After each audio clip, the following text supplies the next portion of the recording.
خسته نباشی استاد، فوق‌العاده بازی کردن مقابل یکی از فاینالیست های جام جهانی دوره قبلی و شکست با اختلاف یک گل. به نظر من فکر میکنم که تمام مردم افغانستان لذت بردن از نمای شاگردایتان.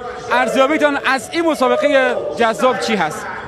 خب برای تیم تازه وارد مثل افغانستان به نظر من این یک بازی بی‌نظیر بود. همونجور که به همه مردم افغانستان قول داده بودن که یه بازی زیبا رو ببینن. شاید اگه موقعیتایی که ما داشتیم تیم آرژانتین ایجاد میکرد اختلافش خیلی بیشتر میشد. ما به نظر من در کل جریان بازی یه نبرد برابر رو با یکی از بهترین تیم‌های دنیا داشتیم و بازیکنامون از جون مایه گذاشتن.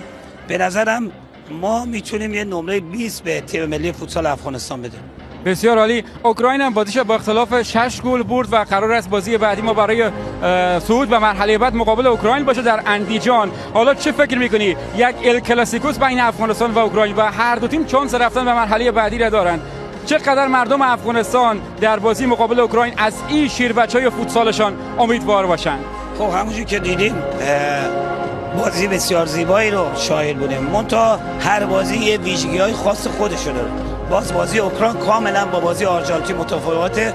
امیدواریم که بتونیم یه نتیجه خوب مقابل اوکراین بگیریم یا به عنوان تیم سوم یا به عنوان تیم دوم به مرحله بعد صعود کنیم.